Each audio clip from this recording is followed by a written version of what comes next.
MP का शहर ग्वालियर। ग्वालियर में हुआ एक ऐसा कत्ल, और इस कत्ल के केस की जो जुड़ी हुई कहानी है वो काफ़ी हिला कर रख देने वाली है। कत्ल किसका हुआ और कत्ल कैसे हुआ, ये भी अपने आप में एक बहुत बड़ा रहस्य था। जी हाँ, कहानी में जो किरदार है उसमें एक कॉल गर्ल भी है, एक दरोगा भी है, दरोगे का भाई है, उसका पिता भी है। लेकिन क्या है ये अजीब हैरान करने वाला केस जिसने पूरी मध्य प्रदेश पुलिस को झकझोर दिया, खासतौर से चंबल की पुलिस, ग्वालियर पुलिस। तो मामला सामने इस तरीके से आता है कि ग्वालियर से शिवपुरी की तरफ जाता है हाईवे, नेशनल हाईवे है। इसी हाईवे पर मई 2025 में एक गाड़ी में 3 लोग जा रहे थे। आगे एक लड़की बैठी थी सीट पर, साइड में ड्राइवर था, पीछे एक शख्स था। लड़की उस गाड़ी को रुकवाती है, जाहिर सी बात है कि वॉशरूम जैसी सुविधा का उसको इस्तेमाल करना था, इसलिए वो गाड़ी रुकवा देती है। लड़की उतरकर जाती है कुछ दूर साइड में सुनसान सी जगह पर। इतने में एक मोटरसाइकिल आती है और जो पीछे एक शख्स बैठा होता है उस पर ताबड़तोड़ गोलियां चलाई जाती हैं और गोली चलाने वाले भाग जाते हैं। अब कमाल की बात ये कि इस पूरे स्थिति में वो लड़की भी नहीं मिल रही थी। तो जो ड्राइवर होता है वो ड्राइवर भाग के ग्वालियर लेके जाता है। उस शख्स को हॉस्पिटल में भर्ती कराया जाता है। पुलिस में जानकारी दी जाती है तो सामने आता है, जैसे पुलिस तफ्तीश करती है शुरुआती तौर पे कि कौन है भाई जिसको गोली मारी गई। तो उस शख्स का नाम अजय तोमर था। अजय तोमर कौन था? अजय तोमर को पुलिस अच्छे से जानती थी क्योंकि अजय तोमर के फादर वो भी पुलिस में सब इंस्पेक्टर थे और उनका कत्ल हुआ था। और आप देखिए कितनी हैरान करने वाली बात, ये अजय तोमर वही शख्स था जिसने अपने पिता का कत्ल किया था और इसको उस केस के चलते इसको आजीवन कारावास की सजा सुनाई गई थी। तो ये पैरोल पर आया था बाहर निकलने के लिए, और पैरोल की जो अवधि थी उसकी, मतलब जितने दिन की मिली थी 10 दिन की, उसमें वो घूमने निकला था, टैक्सी की थी और एक लड़की थी, वो लड़की जो बाद में गायब हो गई। लेकिन सवाल पुलिस के सामने अब चुनौती थी कि अजय तोमर को मारा किसने, कौन है इसके पीछे जिसने गोलियां चलाई, मोटरसाइकिल पर आए हुए कौन लोग थे। तो करीबन 500 कैमरों की मदद ली गई और उस हाईवे पे हर मूवमेंट को खंगाला गया। उस मूवमेंट को देखा गया तो एक कार आई थी, उस कार जहां ये कार खड़ी हुई थी, और उस कार से कुछ लोग उतरते हुए नजर आए, जिसमें पुलिस बारीकी से जब देखती है कैमरे में तो उसमें आपको पुलिस को बड़े क्लू मिल जाते हैं। उसमें दिखा कि कोई शूटर जैसे 2 शख्स आए जिन्होंने गोलियां चलाई, ये तो क्लियर हो गया था। लेकिन वो कार, उस कार का नंबर आइडेंटिफाई करना, यानी उस कार को तलाशना, ये पुलिस के लिए चुनौती थी। तो उस कार का नंबर जैसे तैसे निकलकर सामने आता है। अब आप देखिए, वो कार के नंबर के मालिक का पता चलता है तो ये अपने आप में और ज्यादा हैरान करने वाला था। वो कार किसी और की नहीं थी, जिस शख्स को गोली मारी गई उस शख्स के छोटे भाई की कार थी वो। और वो इत्तेफाक देखिए, उसका छोटा भाई भी पुलिस में इंस्पेक्टर था। तो पुलिस में इंस्पेक्टर जो छोटा भाई था उसने अपने भाई पर गोलियां क्यों चलवाई?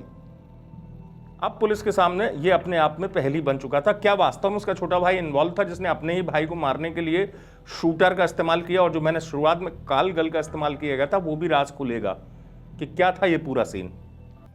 तो दरअसल पुलिस पता करती है कि अब वो शख्स कहाँ है, इंस्पेक्टर जिसकी कार का नंबर पुलिस को पता चलता है। तो पता चलता है कि वो बैंकॉक चला गया। ये उस समय की बात बता रहा हूँ मैं आपको, ताज़ा स्थिति नहीं कि मई में पुलिस ट्रेस करती, पता चलता है बैंकॉक चला गया वो। अब पुलिस का जो शक है वो और गहरा जाता है कि ये जो मामला है इसमें भाई ने ही भाई को मारा।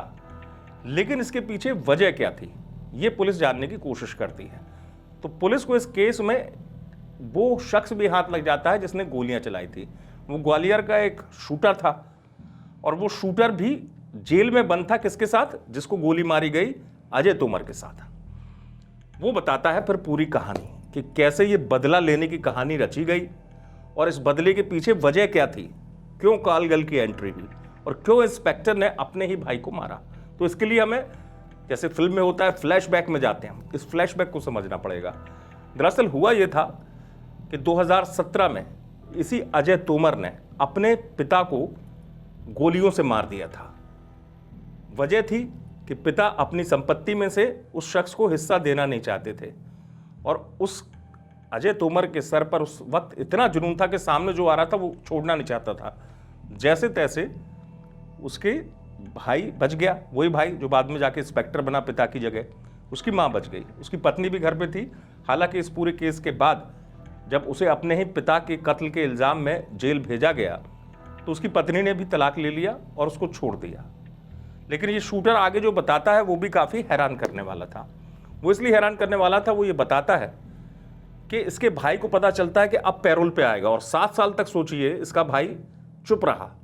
यहाँ तक कि ये जब मर्डर हो जाता है अजय तोमर का, तो इसका वही भाई अंतिम संस्कार में भी गया था ताकि लोगों को शक ना हो। लेकिन कहानी काफ़ी हैरान करने वाली इसलिए भी थी कि वो जो शूटर है वो बताता है कि इसके भाई ने जेल से निकलने के बाद शूटर से संपर्क किया, शूटर को पैसे ऑफर किए और कहा कि मेरे भाई का नाम जानते हो, तुम्हारे साथ जेल में ही था, उसको मुझे मारना है, कैसे भी मारना है, मुझे बदला लेना है। तो फिर वो शूटर इस बात पर राजी हो जाता है और वो बताता है कि तुम्हारे भाई की कमजोरी है लड़कियां। तो ये शख्स जो इंस्पेक्टर था, जो पूरा प्लान बना रहा था अपने भाई से पिता के कत्ल का बदला लेना, ये यूँ कहे कि संपत्ति से जुड़े मामले में, क्योंकि इसमें एक एंगल ये भी आया कि दोनों भाई में से वो चाहता था कि जब मेरे पिता ने इसको संपत्ति का हिस्सा नहीं दिया तो मैं क्यों दूंगा हिस्सा। तो दोनों के बीच काफ़ी अनबन हो गई थी। तो पूरा प्लान बाकायदा तैयार किया गया। इंदौर में एक लड़की को पता चलता है जो कि एक कॉल गर्ल होती है, ऐसा बताया गया, उसका इस्तेमाल करता है। उसको जैसे ये जेल से छूटता, पूरा प्लान रचा गया था दरअसल इस केस में कि बदला लेना है।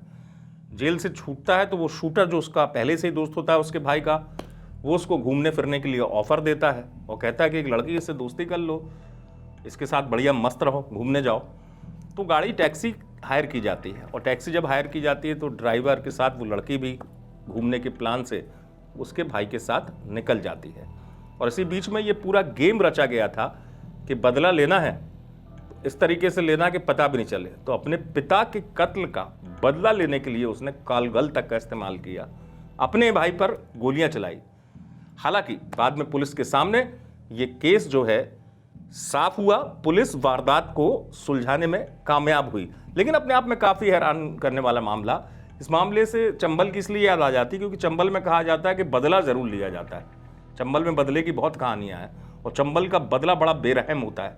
इस पूरी कहानी में भी यही बात निकल कर सामने आई कि 7 साल तक तो वो चुप रहा, 2017 से 25 तक। फिर पिता के कत्ल का उसने ऐसे धमाकेदार बदला लिया कि पूरे चंबल इलाके की पुलिस भी हैरान थी। खैर, पुलिस ने वारदात को सुलझा लिया। आप देखते रहें वीके न्यूज़। वीके न्यूज़, राष्ट्र के नाम।